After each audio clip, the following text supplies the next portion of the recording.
What's going on, everyone? And welcome to the latest edition of the No Blood, No Foul podcast presented by Real GM. I'm your host, Slice, and I'm joined by my co-hosts, as always, Coke, Jim, and Kyle. Also with us again is our executive producer, Moo. So the Knicks finally flipped the script we've seen lately, and instead of blowing a fourth quarter lead, we were finally able to overcome one and win in overtime 133-129 over the Memphis Grizzlies and improve to 26-27 for the season. The Knicks jumped out to a quick 3-1 lead before the Grizz scored 10 straight. The Knicks followed that up with 7 straight of their own, but that was the closest they got for a really long time as the Grizz got up to a lead as big as 15 in the quarter and ended the first up 35-23. The Knicks tried to claw back in a second there, but were never able to get closer than 7, ending the quarter down 9, 60-51. Desmond Bane and Dillon Brooks led the Grizz with 14 and 13 respectively, while the Knicks got nothing from their starters as D Rose led the Knicks with 13 and IQ had 7 with no other Knick over 5 points. Julius Randle, who had no field goals entering the third quarter, assisted on 3 of the Knicks' first 4 baskets to bring them within 4. But again, the Grizz were able to just keep pushing away, getting the lead to as much as 14 in the quarter. The Knicks bench ended the quarter on an 8-1 run to bring the Knicks within 7, 90-83 going into the final quarter. Memphis kept control of the game in the fourth quarter there, going by up as much as 13. But the Knicks were finally able to mount some momentum at about the 92nd mark, getting it to within 4 points. A Valanciunas dunk put the lead back up to 6, but a Julius Randle and 1, and then 3 clutch free throws from RJ Barrett tied the game for the first time all night with 37 seconds to go. John Morant split 2 free throws, which was followed by a Randle miss from 12 feet, but then Jonas Valanciunas split 2 free throws to give the Knicks a chance, and RJ Barrett made the game-time basket at 1:14 to bring the game to overtime. Dillon Brooks started off with a quick basket in OT for Memphis, but RJ, Randle, and Burks, who all came up huge for the Knicks in the fourth and OT, put the Knicks up for their first lead of the game since that early 3-1 lead that I mentioned, and the Knicks were able to come up with a gritty win. Fellas, a lot of positives to unpack after this one. Looked like it was going to be a tough loss for most of that game. Coke, I'm going to kick it off to you for your thoughts. Well, for starters, I think you got it right. No need to correct yourself, man. You called him RJ Basket, and that's what he was tonight. RJ Basket. So you coined him. Yep. This is a game where we finally got over the hump.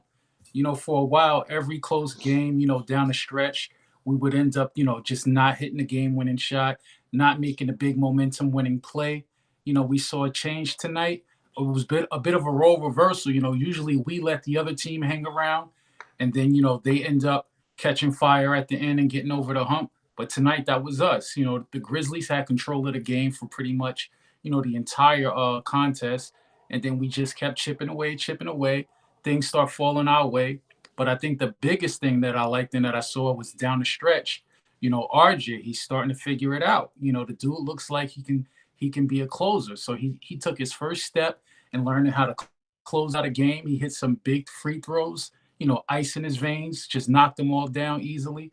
And, in overtime, he had 2 big drives. He showed no fear, took it to the rack, 2 big layups that gave the Knicks a lead. And, they took it from there. And this is a hard-fought win. And, I liked every minute of it. Even when we were down, we just kept showing a lot of fight. And I can always respect that, from a team that has that kind of grit and grind, even though that's the terminology that used to define the Grizzlies. So, Jim, give me your thoughts.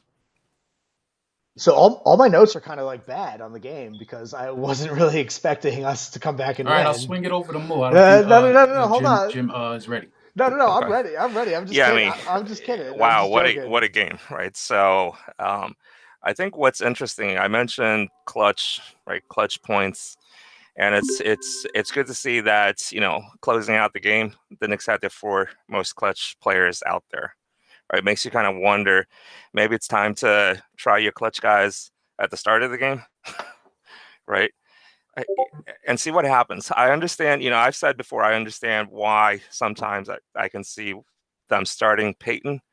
But honestly, even me, I have a patient of a saint. But I think it's probably time to switch in and try something, maybe with Rose starting, right? You can still bring Burks and IQ off the bench, but maybe bring Rose or put him in the starting lineup, see what that does. I'm watching the game early on. You could see the frustration in Randle's eyes. Right? I think that's a big part of what's going on right now. He's frustrated. I mean, the win will help, but I think he's at a point where he's looking and saying, look, guys, we need some help. We need something to make it easier. Peyton is just not that guy. So I would say let's try Rose. What do you think, Jim? Sorry about that. I had my mic on mute. I like had a big sneeze right beforehand, so I'm glad like none of you guys heard that. I was like worried. I was like, oh my god, it probably still came through on the stream. Honestly, most of my notes are really bad. I was just like, for most of the game, we looked horrible. I was like, Randle's reverted back to his old self. He's not good anymore. Like that was all mirage. RJ decided to not show up at all against this big, at least in my mind, a big matchup against Ja Morant. I was like ready to say that like all our hot takes that RJ is finally like caught up to Ja were like not good. But then all of a sudden he put up 10 points in the fourth quarter and brought us back into the game. And then who would have thought Burks was like 2 of 10 at one point. And then all of a sudden he just goes completely off in the overtime and like seals the victory. And like same thing with Randle. Randle was atrocious all night. Like he had some assists, but like he did not look good. And then all of a sudden then he started to take over as well. And like I don't think I gave enough props or have given enough props to Rose, because without him, I mean, it's a blowout in the first half. Like what do we do without him? Probably the best win of the year too. You know, like this is a comeback actually against a good team. I mean, didn't we have, who else did we had a big comeback against what, the Wizards that time? They stink, so that doesn't really count, you know. This counts. Oh, well, I don't usually wear Knick gear for our shows, but I decided to put on the RJ Barrett jersey tonight just because I was impressed, you know. 5 points through 3 quarters, then all of a sudden 10 points in the fourth, and I think another 5 in overtime. What more can you say about that kid? Kyle, to you now. See, you can tell right there, Jim's a bandwagon fan. He didn't put the jersey on until after he won. Until after RJ showed out. If you ain't a fan of RJ when he scores 5 points through 3 quarters, don't come at him when he scored 20 through 4. Hey, it's a white jersey. I'm afraid I'm going to get it dirty. That's my. If you believe that excuse, I'm going to use it. Who cares, man? I don't know. This is another game where I don't know whether to praise Burks for hitting clutch shots or to be like, oh my God, Burks almost cost us the game with his stupid decisions down the stretch. There's a little bit of both, right? He was like alternating between hitting some really clutch shots and making really bad mistakes. I mean, we won, so it all works out, I guess. But I think we got a little bit lucky there with, you know, like you said, the missed free throws down the stretch. And Randle, I do have to say, he is kind of regressing a little bit back to the way he was. And you could see it in the last shot he took in the fourth quarter, which was a really bad shot. Horrible shot. Clyde should not have gone for that. Clyde was like it was a good shot or something like that. I was like, what? I was like, no, it wasn't. And Coke's gonna call me a nerd for this, but you know, not analytically, that's not a good shot. Even if it goes in, that's not a good shot. But yeah, but what more can we say about, you know, RJ Clutch, man? He really let us down the stretch there. And my big complaint, my really only complaint now, is I think we should have gone to him more in the fourth and overtime, just because he was hot. But we still ended up pulling out the victory. So, you know, all's well that ends well, I think.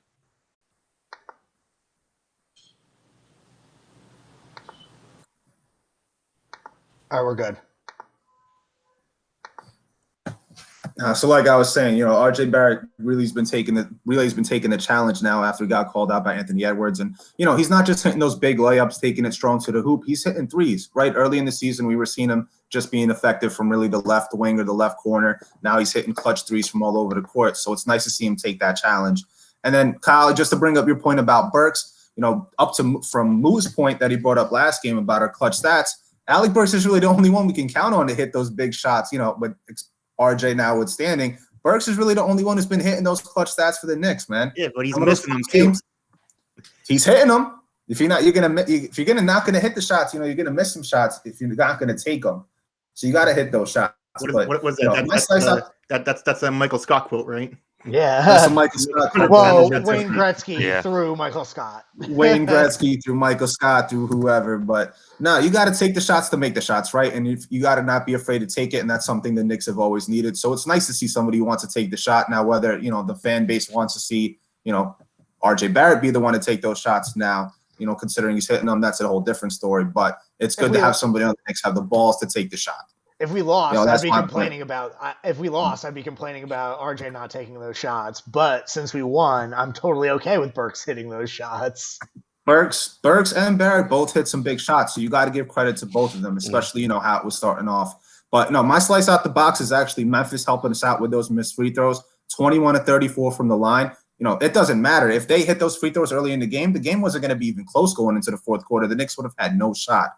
So as much as we want to talk about, the bench playing strong, or Julius Randle getting his 5th triple-double of the season and RJ hitting big shots, if the Memphis Grizzlies do what an NBA team is supposed to do and hit their free throws, this isn't even a contest. So I brought it before when talking about the limitations on Randle's game, about how in order to take that next step, he needs to become a superstar. Jesus Christ, I said it wrong. In order to take that next step to be a superstar, he needs to be able to hit shots off the dribble, hit threes off the dribble in particular. And I think I can put a lot of that same criticism towards Ja Morant.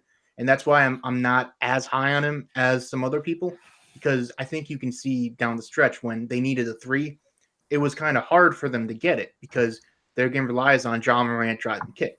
Well, if we're up by 3 or more and all we need to do is defend the threes, he can drive as much as he wants. There's not going to be the ability for him to kick out to open guys. If they do, they're not really guys that you want to be. You don't want you're not really. So you really shouldn't be relying on your role players to hit the big shots down the stretch because they're going to be inconsistent at that. So you need your main guy to be the one to create the threes for himself off the dribble in order to close out games where you're down by 3, 4, 5 points down the stretch. Because if we let Ja go 1-on-1 and he scores a layup, well, we can just run the clock out and we have a pretty good chance of scoring 2 on the other end. So that's really the main thing. That's what I think is going to hold Ja back until he can get to that level. I don't think he's going to get to the level of being a star, like superstar that can carry his team to the playoffs, which is why I still hold the belief to this day. And this is my crazy belief for the day. Darius Garland is going to be a better player than Ja Morant in the future. He's definitely not someone you need to double at the end of a game where it's like where you kind of needed to send 2 people at Tatum. Like I don't feel like you necessarily need to do that for Ja, because you saw he missed a bunny. Like he drove into the paint and he missed that bunny, and also bricked a ton of free throws. So it's like you don't even really feel that bad about fouling him if he's going to shoot 3 of 8 or whatever he ended up shooting from the line, 4 of 8. I'm kind of with you on that. I think RJ can definitely surpass him after his good rookie year, after Ja's good rookie year. Ja Morant is what Elfrid Payton thinks he is. Oh man, you took it too far now, man. Yeah. I don't even think Elf is that delusional, Don't ever use Ja Morant and Elfrid Payton in the same sentence ever again. I don't care what. Elfrid Payton guarded Ja Morant tonight. Can I not say that? No, you can't. Did he really guard him though? Did he really guard him? He never guards anyone. So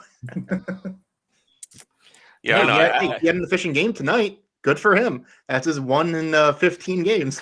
5 of 9, elite. Elfrid Payton stuff. Yep. Hit 2 threes, right? 2 threes? Yeah. Wow. I feel like that's gotta be the that was first. surprising early on. Yeah, that was surprising. Kyle, I feel like stars. Go. Speaking of stars, though, and circling back to Randle, he turned it around in the second half. I appreciate another triple-double.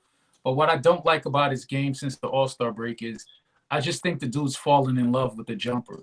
That was kind of the shot that catapulted him to stardom this year because he showed he could shoot off the dribble, as Kyle mentioned, which is a defining factor of someone who can take over a game. But right now, it's just to the point that he's relying on the pull-up jumper way too often. And we saw that again in the fourth quarter with the game on the line. He goes to a jumper instead of trying to get all the way to the rack and draw contact. And I think that's the difference between the mindset of him and RJ. I do like the fact that RJ is hitting threes now, and he's hitting off the dribble as well. But at the end of the day, when the money ball is up, he's gonna go to the rack, and he's gonna give he's gonna give himself a chance to convert or draw the foul. We're not seeing that from Randle anymore, and I'm not so sure that it's only just him being tired or still playing hurt. I kind of think he's just settling. Yeah. Because I mean, you got to look at RJ. RJ like straight up bullied Ja to tie the game. I mean, that was reminiscent of the Rockets game where he like plowed through, sent PJ Tucker flying. Like that's like bread and butter RJ Barrett. Go to the left, power through some guy, and get a clean look just by strength alone.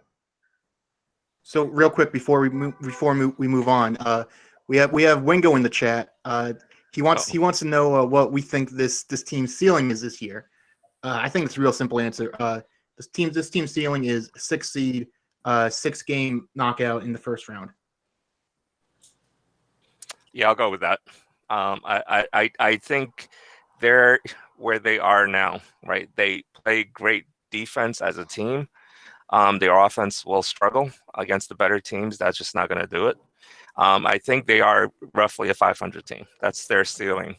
It's not a bad thing, right? We're coming from what were we the past 5, 6, 7 years, right? So it's not bad. It's just not good, and it's clear that they need a few more guys with different skill sets, right? We talk about Randle. Yeah, absolutely. I mean, I'm just trying to think. Imagine Randle and Barrett with a real point guard, right, where they don't have to struggle. But that's not this season. So at 500, yeah, absolutely. I agree. Yeah, I'm going to back you up, Moo. I feel like we're kind of where we're like going to beat bad teams, I guess, outside of the Minnesota Timberwolves. We're going to lose to good teams. And, it's going to be a toss-up between all of these kind of like bunched together teams. Like, I feel like 5 through 11 in the East and West are all kind of like packed around 500. I think the West is probably a little bit better. But yeah, I feel like we're just kind of like, we're a treadmill. I feel like that's the best way to put it. We're like kind of just like in the middle. We're like not going to go in either direction. But a good treadmill, I think, versus a bad treadmill, right? Well, because we also that's CBD. Well, that's we're on right now. We're on Schrodinger's treadmill. It's good or bad. We won't know which until we get off. I'm going to take a little bit more of a cynical, immediate approach, but a more positive, like, outlook for the future. I think our ceiling this year is not a playoff team. I think we're going to be a play-in team, but I think ultimately we're going to lose the play-in game, which is going to allow us to get back into the lottery. And I actually think that's where I want to be. I don't want to be a legitimate playoff team. I just want to make the play-in and then take a L, show some progress, and then still be eligible for the lottery and see what happens. You never know. It could be a miracle. Maybe we jump up and we get a Cunningham or a Suggs or somebody like that to run point. That it could be wishful thinking, but that's the way I see things. So, Coke, I was on Tankathon today. Kyle and Slice and Moo cameras have all been lost. But Slice, you're back now. But Coke, what I was going to say is I got 4 spins from 11 to get to the first pick on Tankathon today. So if we do end up going in that direction, it won't be too difficult. I mean, to get to the first pick if, it only takes 4 spins on Tankathon, so it's Jim, possible. It may happen. It's possible, right? Jim, do I have to explain to you how odds work? We only get 1 spin, right? And it's the first spin. It's Tankathon. Tankathon gives you 4 tries, so you need to get as many as you want, right? Yeah, It don't work like that in real life. But I mean, I think Coke is wishful thinking, to be honest. I think the Knicks are going to be a playoff team. I'm hoping the team's a playoff team. I don't want to be a play-in team because that's a little bit of a disappointment to where the team has been, right? To Moo's point, we've been trashed for the last. Oh,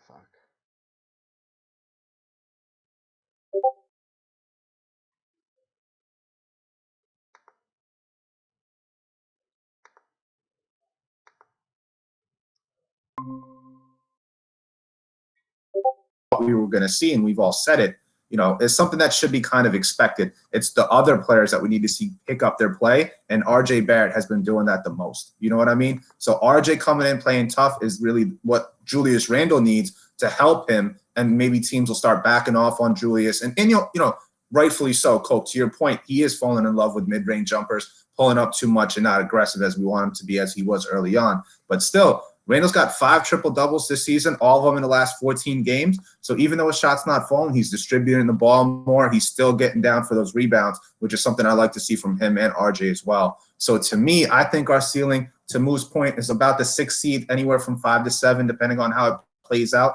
Still some good teams in Miami, Toronto, Boston, who can still move up a little bit. Atlanta and Charlotte should drop down. Same thing that the Knicks have done. The Knicks were up at 4th. So with Charlotte, I think they'll drop down. The Knicks are anywhere from a 5 to 8 seed. To me, a play-in, getting in that 9 to 10 seed would be kind of a disappointment where we started.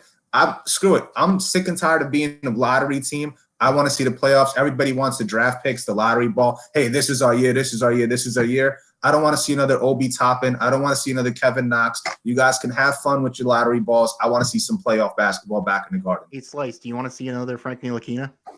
I'll see it. Give me some defense. Give me some defense. Those are the two I'm mentioning. So we got some. Hey, Coke, you got a hater in the comments. Oh, what's up? Yeah, he wants to know why you're representing drugs. Hey man, all I gotta say is cocaine's a hell of a drug. Yeah, I'm not representing drugs. I'm representing a beverage. Get it right. Yep. Well, once upon a time, the beverage also had cocaine in it, so maybe a little column A, a little column B. Oh well, that's news to me, man. Yeah, I'm just trying to hide this. I'm just trying to hide this ugly mug, man. Hey, I'm not. Y'all can see all this. Damn, now we're really digressing, boys. We had some bad losses. This is a win that we should be talking about more. Hey, we're just here to have fun, man. Someone also brought up Obi in the chat. Yeah, this might have been the best Obi game. He was like really active, made some good plays on offense, like ran on the break. It's like as soon as we run on the break, he actually like shows up a little bit. I mean, Derrick Rose is finding him. That's one thing. Like they have some chemistry. Rose plays a little bit faster than our other point guards, and he actually looks for Obi. And I think when Obi has a head of steam, he's showing that he can finish. Before he was like doing dumb stuff like airballing layups and dunks because he was just indecisive. But I think now he's starting to gain confidence.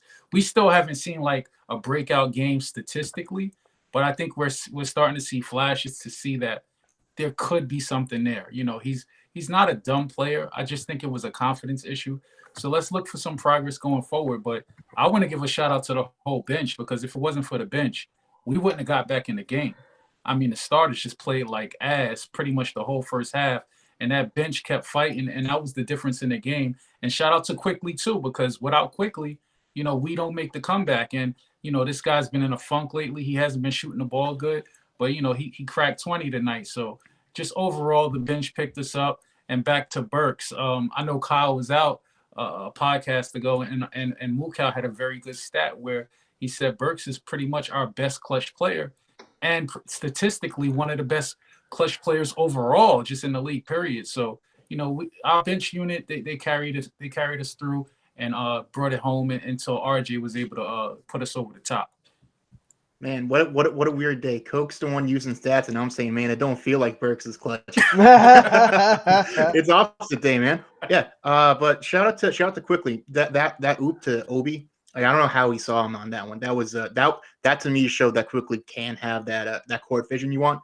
And I think an underrated part of Obi's game is he kind of does see the court pretty well, like when it comes to making passes. I think he had a couple passes during the game that didn't lead to assists, but I was like, man, that's not something I'd expected from him. So I do like to see that Obi's slowly getting better. It still doesn't take away from the fact that he is a little too old to be like, hey man, we might be a productive role player in a year or so, but good for him. Baby steps. It's nice to see. I think it'll help if he can at least get to replacement level bench player, because that way Tibbs can maybe leave him in for a few extra minutes so Randle doesn't have to play 40 a night going down the stretch, which is going to hurt us. Well, it was cool. So Tibbs finally adjusted his rotations. It wasn't like Randle and RJ played the first and the third. It was like I feel like it was the first game all season where he's like, I'm gonna do something different. I'm like I'm not getting what I need from my starters like at all. Like I feel like he never deviates from the plan, or like it's been a while since he's rode a hot hand, and like he took Peyton and Rose out of the game because Quickly was doing the best. Bravo. I feel like Tibbs learned something tonight at 63 years old or whatever, however old he is. Something about old dogs and new tricks, but I'm surprised that he took Peyton out so quickly in the second half and never put him back in. Yeah, he actually was having a decently efficient night. I mean, I know he was a big part of the reason why we were down early, but that is kind of surprising to me. And this, I can't remember the last time that Obi actually got in during the third quarter. Like, yeah, that was another thing right? too. Like, it feels like he only gets to play once the fourth quarter starts. Like, Tibbs always leaves Randle in all third and then brings him back with like 9-10 minutes left to go in the game, and so that by the end of the game he's just dead tired. Tibbs is learning. It's like this is the stuff that I've been begging for games now. He has to do this a few games in a row before he can say he's learning, right? Touche. For right now, this is a fluke. Yeah, I think, to be honest, I think it was desperation. I mean, I just think it leans more towards the starters were just playing that bad, and he couldn't justify leaving them out there. So, he put the second unit in, and I think he rewarded them when they got us back in the game again. And, hopefully that built some trust. We know Tibbs is a guy, he's big on trust. He has certain players that he's going to stick to no matter what. Hopefully those young bench guys just built some equity in Tibbs' eyes. But I'm with Kyle, man. I got to see him go back to that well again before I'm a believer. Before this is Tibbs turning over a new leaf. Facts. Yeah, it's not going to happen much, right? There was a positives from Obi that we all mentioned. 8-6 is like, almost like a 20-10 game from what we've been seeing from him historically, right? Yeah. But really, the biggest thing was those putback dunks. The momentum, the energy shift, the energy change that really came. Those are the highlight plays that Obi needs to do instead of sitting there in the top of the key. I saw him take a couple of threes where I was like, dude, just drive it to the basket. We all know you're not a three-point shooter, right? Just drive it to the hole. That's where your momentum is. That's where your strengths are, and at least get to the free throw line. I really want him to stop taking those three-pointers and just keep attacking the basket. And honestly, those putback dunks, the last time we saw Nick do that, we hated him. The guy out in Dallas right now, he was the last one who really did it. But right now, man, it's just good to see him bring some energy and some momentum changes. And, it was a positive. And then what you said, too, about Quick, if it wasn't for Quickly, this team would not have been in it. 20 points is something we've all wanted to see. Same thing. Is it kind of just a one-off, or is he maybe breaking out of that rookie wall, that rookie funk that he was hitting? Wait, hold on. You said that Porzingis was the last guy to do those putback dunks. Did I just as a rookie? As a rookie? Did Mitch didn't have any of those? I mean, those highlight putback dunks, not as Mitch wasn't. I mean, Mitch is there, but those highlight putback dunks as a rookie, offensive putback dunks. We don't all sure. That. I'm pretty sure he had at least a couple. I'm with Slice. I'm sure he had them. Yeah, I'm sure he had them, but he wasn't something that you remember. Yeah, like the memorable KP had like a ton of memorable ones. Yeah. Well, let's see if we remember this Obi one in a few months. I don't know about He's had a few. He's had a few the last few games. That's it. Obi, he's an offensive player. We know you haven't been watching, Kyle. Obi's an offensive player. He's got to focus. He's got to focus on. I don't know if you guys saw. I think in the third quarter, he did something on the defensive end. He had both Tibbs and I don't know who else screaming at him. Taj. It was Taj. I saw that Taj, too. right? Yeah. Screaming at him, and he was like, "Oh." He just ran up the court. He just ran up the court away from Taj. Taj was like screaming at him, and he was just like jogging away. He let up an offensive rebound to Brandon Clark. That's what happened. Right. Yeah, I remember that exact play because I started cracking up because I was just like, look at Taj yelling Obi. Like, how funny is that? I mean, that's just that's a sign. He's never going to really be a great defender, like a team defender. I don't think. Right? He could block some shots. That's what he should focus on. Right? disrupt the ball midcourt, use his length, but focus on attacking the basket on the offensive end. That's what he's good at, right? So, hopefully, again, with next season, I don't want to jump the gun, if they could get a real point guard, right, with Lonzo, right, Coke's guy. Yeah. If you could get Lonzo or someone like that here, that just makes guys like Obi especially a lot more useful, right? Yeah, So we right. clearly need to run to make Obi effective. Yeah. I feel like that's like Yeah. the best way This to is get the him worst. going. This is Lou, how long have we been that's asking been for a done. point guard? How long have we been asking for as Knicks fans? 1997, 98. When was yeah. Yeah. I was like 2 years old at that point.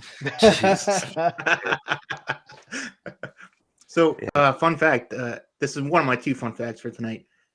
6 rebounds is the most Obi has ever gotten in a game. So this was your fun fact. Well, You just wanted to drag Obi. That was what you were saving. No, I'm this saying for? it's a fun fact. He had a career high. How is that not fun? Oh, That's okay. a lot. And I said this is one of 2 fun facts. I got another one. Oh, okay, good. I got My fault. It'll come My fault for come out jumping the later. gun. It's gonna be great. Yeah. So on the topic of rebounds, because I want to talk about this. So I think rebounds are kind of weird, right? So we don't have any good rebounders on the team at all. Right. None of the guys are. I mean, Randle's Randle's okay. Randle's pretty good. I wouldn't say he's. I think the thing is that like when you're a power forward and you play on the perimeter, your effect on rebounding as a whole, because a lot of it is boxing out, is kind of diminished. So like I think when I talk about like rebounders, like I don't really think unless and in this day I don't really think Randle's great for his position, but not like you couldn't put him at center and have him be as good. So that's what I'm talking about when I say there. Yeah, I feel like this is a time you got to use like rebound percentage for like you may grab like 11. So the point I was trying to get to is we don't really have any like really like great rebounders. We have Randle's good for his position, RJ's good for his position, Alfred's good for his position, I guess, which as like the least good skill you can have as a point guard. Like that's not much value, but Right. I think good rebounders are not really that important. I think what's important is being a good rebounding team. And I think there was some stat that showed that we were one of the better rebounding teams in the league when Mitch was on the court, even though he's not a great rebounder, just because of the fact that he's just so big and lanky and he boxes people out. That's the key. Yeah, Mitch is actually not a good guy who boxes people out though. I'm gonna tell you, he gets those like he like taps them out. Like the reason why we're those old Tyson Chandler rebounds. Yeah. Not to cut you off, but the reason why we're a better rebounding team with Mitch in the lineup is just because everyone can stay home because they know if they get beat 1-on-1, Mitch is there waiting. That's really the only reason. We scramble without Mitch. Everyone's helping. We're out of position, and we give up a ton of offensive rebounds. But I'll let you continue. Yeah. Someone in the comments, shoot Elf to the moon. No, before Kyle does continue, Elf would miss the moon. Yeah, he would definitely miss the moon. Elon Musk Elf would shoot at the moon and end up on Mars somehow. Hopefully, but Kyle, back to your point about Julius not being a good rebounder. He's 10th in the NBA in rebounds, right? I'd say that's pretty goddamn good for rebounding. He is 10th in the NBA in total rebounds. Well, I guess it feels like he's a bad rebounder. Facts don't care about your feelings. Yeah, but I mean, like, I guess he is a good rebounder. I guess I was wrong about that, but I mean, I probably said that wrong. It definitely does. I was getting to the point about the individual rebounding is not as important as team rebounding. That's the point I was trying to get to. But it does feel like we give up a lot of offensive rebounds. Like I feel like without Mitch there. That's only without Mitch. And that's only because he allows everyone to stay home. You can't stay home with Noel because he's just too skinny. Correct. Yep. Yeah. And I'm going to shout out Wingo again because his boy Cantor is a great rebounder. We were always worse at rebounding when Cantor was on the court. And that's what I'm talking about. I think the same thing with Drummond. But the thing with Cantor and Drummonds and the guys like that, they're good at stat padding, rebounds, but they're really not good at doing the fundamentals, right? If you look back, go back to guys like Oak and Mace, and guys like that, they may not grab a lot of rebounds, but they prevent the other team from grabbing offensive rebounds. That's not something that's for me biggest problem I have with Noel. He's like Coke said, he's just too light. He gives away position like it's, he's not even there. So what does that do? That forces other guys to try to have to help out rebound, and you leave your guys. The Knicks are already scrambling as it is on defense. That's why consistently teams, if they pass, somebody's going to be open, right? Because the Knicks are scrambling all over the place trying to cover for other guys. So yeah, I'm with Coke on that. Another reason that Randle is a good rebounder and someone like Noel just gives up a ton of offensive boards. Randle has excellent hands. I think that's an underrated part of his game. Correct. You never see anyone take the ball from him. If he commits a turnover, it's because he made a bad pass. He never gets ripped. He never gets it taken out of his hands. He never gets beat, out muscled for the board. So, at the end of the day, a guy like Noel, on top of being light in the ass, the second factor is he has arguably the worst hands in the league. So, when you couple that with Mitch out, that's why we're getting beat on we're giving up so many offensive boards on a nightly basis. Yeah, just observation wise, I feel like Mitch boxes out like a decent amount, or he's just like bigger and lankier than what Noel can really like bring. So it's like we end up he may not necessarily be a great rebounder, but just the fact that he boxes out more and lets somebody else grab the rebound, it makes it a little bit better. Well, he jumps iron. He's got longer arms, so he can get in there and like disrupt the opponents when they're trying to get the rebounds, even if he doesn't get it himself. But again, I think that's a false narrative. Mitch is not he doesn't box out well at all. When he gets offensive boards, he's just flying in, tapping at the ball, things like that. But he doesn't clear out his man at all. And same thing with picks. He sets horrible picks. So does Noel. Those are terrible. Yeah. Oh yeah, Noel's awful. Nobody sets good picks. Yeah. Taj is really the only one. I think Taj is the one guy that can set picks, and he's the one guy that knows how to try to box out. And he gets right position right, and that's it. That's why I think Taj is in the game late, and you don't see Noel right as much. If only Taj, because Taj knows where to be. If only Taj was 7 years younger, Yeah. 7 years younger, a couple inches taller. Yeah. Oh my God, if he was 6'11" instead of 6'8", oh man, we would be in business. He'd be our starter. Right. He'd be our starter. That's what it would come down to. So listen.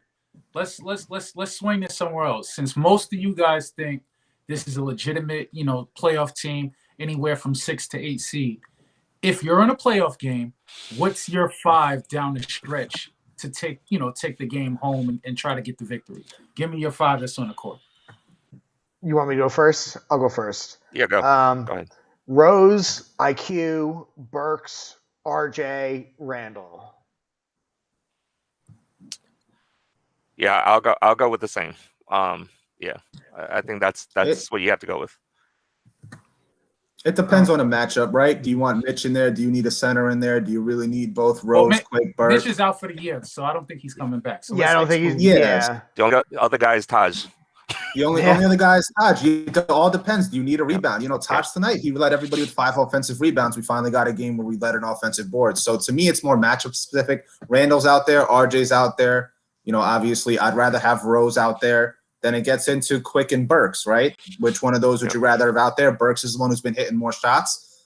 Sometimes I'd rather just keep Burks in there. It all depends on momentum and flow. I think, it's not like these are our best 5. The Knicks aren't that team. The Knicks are more of a matchup-specific base team who's a hotter hand. So I think you can have a 3 in Rose, RJ, and Randle. And then from there, it's, Burks or Quick. And then do you need a big man out there or not? And that's where Taj comes in. I feel like you guys are underrating Bullock as a guy we could have down the stretch, because I'd say he's probably our best wing defender. So if we're ever running into a matchup where we need a guy who can defend the wing, and I've seen him get blown past so many times. Man. Just so many times he's been blown by. Like he's still our best at the position, except maybe RJ when he's on. So I think I want him out there with the rest of them, because I think just having that 3-and-D guy is really important. And I don't know if it like you said, it depends on the matchups, because between Rose, Quick, and Burks, I could have any number of them out on the court at once, depending on how well they're playing that game. So it really just depends on like how they've been playing, what the matchup is. But I definitely think you definitely need RJ and Randle on the court down the stretch. Yeah. And then That's a given for I think- sure. probably Taj over Noel. Yeah. Even then, that's a matchup specific. If you need a big man. Even then, that's matchup specific because there's been games where Noel has just dominated that Taj hasn't played well. So I think really the only two guys that you can say have to be out there are RJ and Randle, and everyone else is based on performance because that's just the team we have. Outside of RJ and Randle and maybe Bullock, the rest of the guys are bench guys, really, on good teams. For me, I'm going to ignore matchups and just pick a 5, just like as a feeling. And I'm going to ignore Tibbs because I'm not going to say what he would do. I'm going to say what I would do. So I'm going to remove vet privilege. At the 1, I'm going with Quickly. Why? Because I think he is a big shot taker and a big shot maker. That's the guy I'm running at point guard. At the 2, I'm going with Burks because he's been our most clutch player all year. Provides versatility, can dribble the ball, pass the ball, shoot the ball, and he has balls. At the 3, I'm going with RJ for obvious reasons. At the 4, Randle for obvious reasons. And at the 5, I'm going with Taj. And that's what spurred me to even ask this question because we started to speak about Taj. And I just think he's not great at anything at this point in his career, but he's good at a lot of things you need big men to do, which is be short-handed and catch the ball, something Noel can't do. I don't think Mitch is coming back. He plays, he boxes out, he rebounds, he sets picks. So that's my 5. Quickly, Burks, RJ, Randle, and Taj. I mean, my right this second hot take is that Taj might be our best big. Yeah. I mean, like Mitch is definitely obviously gives you more of a vertical threat on offense, is a much better shot blocker. But like I feel like Taj makes those like right rotations all the time. Like we may not necessarily have the same rim protection, but like we definitely like rotate better with him out there, and he knows when to trap more so than Mitch. I think it's not necessarily crazy to say that Taj is definitely higher IQ basketball wise than Mitch either. Even at 35, 36 years old, Taj might be our best big. I mean, you see a lot of Taj on the floor lately, right? Taj has been on the floor the last few games. He's made some big steals against point guards and driving to the floor. So it's all that hustle and IQ and that veteran leadership, right? That some of these young players are just going to get from experience. And that's honestly, the only advantage that Taj has. But yes, just some of the hustle plays that he brings out there is really, again, momentum and energy changes. But my bad, Kyle. Go ahead. What you're saying. Well, I mean, if we're going for centers down the stretch, I think we have to go with our best center, Norvell Pell. But anyways, yes, free Norvell. Shout out to Michael Harris in the comments. So he answered with the IQ, RJ, Burks, Randle, and center. I feel that's right. But so he had the shoot elf to the moon comment, which I agree with 100%. He also had Noel isn't a good rebounder because he has horrible hands and can slip through a sewer grate. Absolutely, yeah. I just want to shed that out because I thought that was funny. And I'm pretty sure that's actually Coke masquerading as someone else in the chat. And my hands are up here, man. Vivek says 1-1 for X tonight. Yeah, rest in peace, BMX. Yeah, oh my god. Shout out to my man Vivek for the BAF game tonight, man. Big props to you. Pretty much shout out to everybody in the chat. We appreciate all y'all for logging in. And thanks for watching. Yeah, at this late hour too. It was a late game, so shout out to everybody that's hanging in there and listening to us. Shoot the breeze about this game. All right, Michael has taken offense at Taj being better than Mitch, so I know. Okay, now I know it's not Coke. It's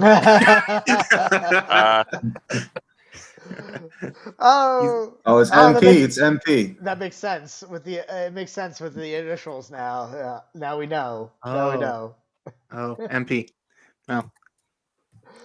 But no, it's not even. I feel like I have to defend myself now, just for MP. So it's not that necessarily like Mitch is definitely like more of like an athletic freak, and like he impacts the game. But like doing those like kind of like, I feel like I'm backtracking a little bit, but like those like minutia things where it's like trapping at the right time, boxing out, setting good picks. all those kind of like little basketball things are all things that Taj does better than Correct. Mitch. The fundamentals. Yeah, Yep. the fundamentals. Like I feel like he's always making high IQ plays and stuff like that too. Yeah, so it's not like he's more talented at this point in the career, but like he just does those little things that help us win. Well, Jim, of course he's making higher IQ plays. Mitch never got to play with IQ when he was healthy. Yeah, you're right. Touche. That was the other stat. Is this the other stat? Pseudo Yeah. stat. Yep. No. I just came up with that one on the spot. I don't know how much. He played. The one thing that Mitch does better that this team lacks is he alters shots right before they're taken. I mentioned it on the board. You just if you watch tonight with Jonas Valanciunas on the other end, what happens when the Knicks fight? He stays home, right? When any Knicks tries to drive, he's there to try to alter the shot. So you can see players hesitating. With Mitch out, when Mitch in, teams adjust, right? Guys with the ball will hesitate and think twice about driving because Mitch is taller and he can challenge shots even out to the 3-point line. With Noel and Taj, you don't really have as much of that. So it really opens up the lane a little bit more for opposing, especially Noel, because honestly, he's never there. I'm gonna do some sort of video study of all the games.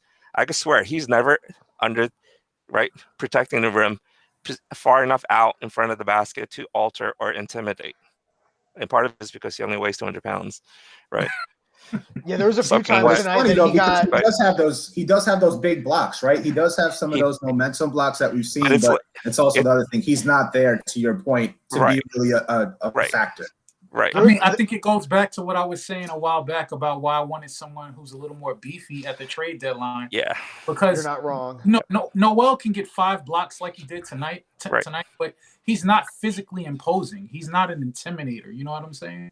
Mm-hmm. Like Mitch is an intimidator. I think there was definitely a few times tonight too where like Noel got caught underneath the rim because Valanciunas just was like, I'm bigger and beefier than you. Get out the way. Right. And that's a big part of why the other teams get so many offensive rebounds. Yeah. And I mean, if you put a drop step on Noel, he's just out of the play. Like, boom, gone. Yeah. Shout out to Gip Johnson in the comments saying Leon's got to take Tibbs' vet toys away for his own good. You're right, but Leon won't because they're his vet toys too. Yeah. And MP Harris comes back with the amount of second chance opportunities Mitch gets is underrated. He also says Taj has great fundies, which I think he means fundamentals, but to me, I don't. He's talking about those wacko fun Christian fundies out there.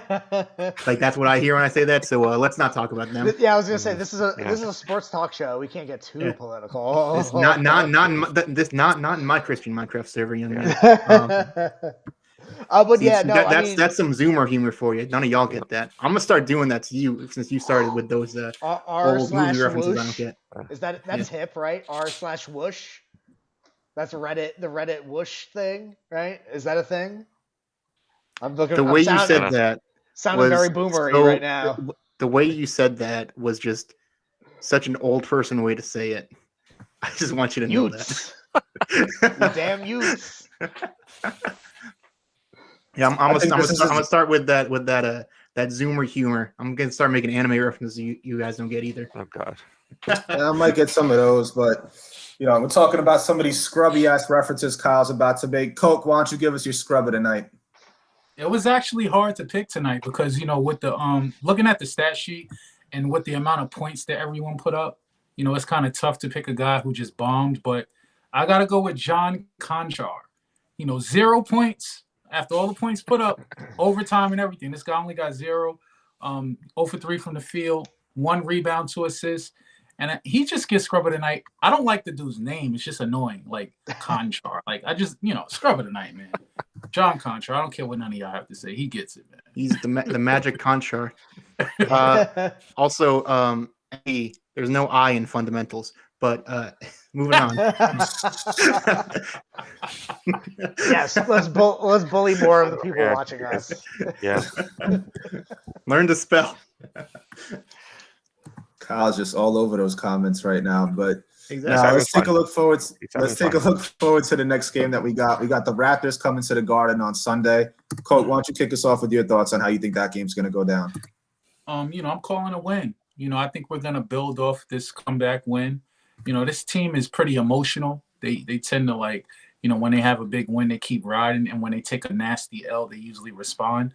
So I think we're gonna go on a little bit of a streak. We got a ton of home games lined up, so I'm smelling a win against the Raptors, and I'm going to talk about the Grizzlies too. They're going to be at home against the Pacers, and I think they're going to catch a win and bounce back as well. I know Ja Morant's not happy with the way he finished the game, so I look for him to turn it around and have a big one.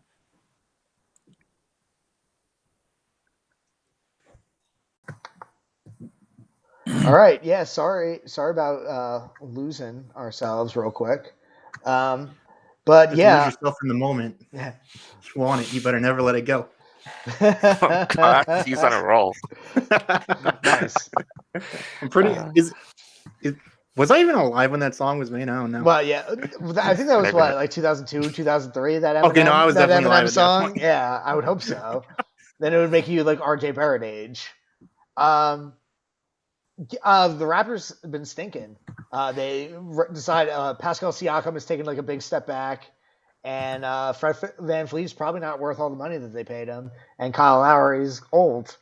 So we better beat them. They are a bad team. Those are the teams that we kind of need to beat if we're going to like try to be a playoff team.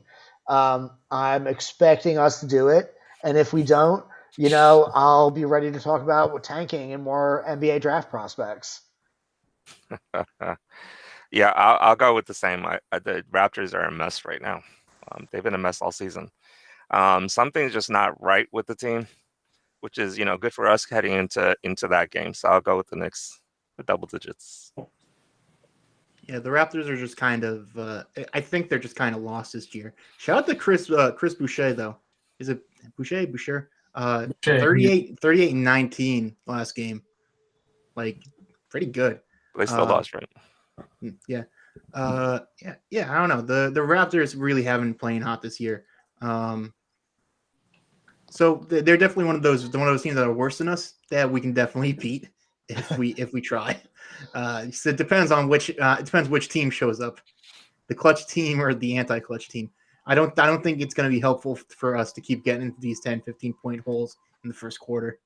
Well, it's we need to stop Yep. that. It's also tough to be really confident too, because realistically we were bad for like 3.5 quarters of tonight. So it's like this feels like a great and like tremendous victory, but like at the same time we were like pretty much bad for most of the game.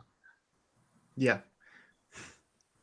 Yeah, it's the opposite of what we have been, right? The last few games we've been good for the first 3.5 quarters, and then shut the bed down the stretch. So this is kind of the opposite, but one of those games where the team needs to pull out a gritty win. Something that a team needs to be tested by every once in a while. Now, pretty much I think we can all echo the same points that you guys said about the Raptors. They're one of the teams people thought would be a lot better this season. They're very disappointing and underachieving this year. I do agree. I think the Knicks take the positive momentum from tonight's win. And I think it should be, another a positive game, and the Knicks are going to take a win by double digits. I don't know about all that, but I think it's a game that the Knicks are going to, not going to have to claw back into like they did tonight. And it's a game that the Knicks will win without too much of a sweat. But let's wrap it up, fellas. Coke, I'll swing it back over to you, man. Give us your final thoughts. Well, to me, it's all about the maturation of RJ, and I'm gonna start giving him that name, RJ Buckets. RJ Baskets. That's what it was, right? That's good. Baskets. Yeah, we can't go RJ RJ Buckets because then he's like hating on Jimmy. So we got to go with RJ Baskets. So it's all about RJ Baskets. He's maturing. He's turning into a fourth quarter player. I think you got to miss some shots in the fourth to be able to make some shots. And we saw early on in the season he was missing the close ones. With the game on the line, he turned it over last game, and this game he got it together and he hit big shot after big shot. And that's what it was all about for me. And I'm happy with the comeback win. And let's just, let's try to see if we can run off a few in a row with these home games coming up. I mean, how cool? Yeah, Go, Moo. Yeah, this is definitely a feel-good win. RJ is, the thing about RJ is he's not afraid, right? For a guy his age, down the stretch, close games, he's going, right. He's got ice in his veins, ice on his face, because he hardly ever shows any expression. But yeah, definitely, it's a very positive feeling that I get from him. And honestly, I think towards the end, Randle, right, I think is starting to get righted again. So I'm expecting for him to kind of get back on track after this game. Jim, go ahead. How cool is it to watch RJ hit 3 free throws in the clutch in a row? I mean, last year you would have known that he was going to miss one of them. There was no ifs, ands, or buts about that. Mm-hmm. Like, there's no way he was hitting 3 free throws in a row. And just to see his poise at 20 years old and his development, I mean, it's night and day on this jumper. It's just night and day. It's completely different. Again, RJ Barrett jersey on right now. I'm very proud of him and his takeover ability. And you know what? Randle started to defer again instead of taking really bad mid-range shots. And that was definitely the key to us coming alive and taking back over. And if he can pick his spots appropriately, we can win basketball games. Like when he takes a bad fadeaway jump shot, we have to go to overtime instead of winning the game. If he, like I said, if he picks his spots perfectly, how he's been doing before the All-Star break, that's what we need from him, and that's how we win games. Yep. So my fun fact of the night, the second one, is this is the real one. Okay. Is we are 12-7 in games where Frank Ntilikina plays. So clearly, he is the sole cause of us being a good team. He's the driving factor of that. That's my favorite stat you've ever done. That was so good. It made me so happy. You look at Cook's face. You can't see his face. That's the point. You can tell how amused he is through the mask by that stat. I mean, we're like one game below 500 when Alfred plays. So there's that. But I could just make that a fun fact every night because we'd still be below 500 every game. But I think we do kind of suck and we got lucky at the end there. But it's all about, getting, if we can get Randle to play at the level he has been consistently, and if we can get RJ to keep taking those next steps, that's all that really matters for the season. Mm-hmm. Get them to play at a star level. You have a pair of stars, and we have a ton of cap space. We have two first rounders this year, and I think we have an early second too. So we have some draft capital. We can work with that. 2 seconds. 2 seconds. Yeah. So we got some draft capital we can work with, but there's no way we're drafting 4 rookies next year. Absolutely no way. Yeah. But so we got some stuff we can work with, and that's really all that matters right now is keep Randle's play up and get RJ to continue developing. Yeah, no, the Knicks starters couldn't get anything going tonight, and they ended up digging a big hole that the bench helped them get out of.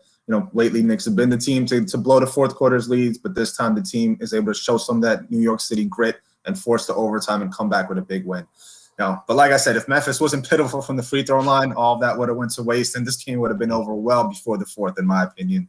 But it was just nice for the team to win a close game and a comeback win in front of the home crowd. RJ Baskets and Burks hit some big shots, and Julius Randle, for as bad as he's been playing, it's nice to see him still get those triple doubles. And when his shot's not there, he's still able to facilitate and hit the rebounds. With his top 10 rebounding. But the Knicks again get one day off between games, but this time in a much better mood and some positive momentum than after the last few games before the Raptors come into town on Sunday night to kick off the first of a homestand back-to-back. We thank everybody for tuning into this edition of the No Blood, No Foul podcast presented by Real GM. Make sure you hit that like button and then hit that thumbs up and also subscribe, and we'll catch you guys Sunday night. We out.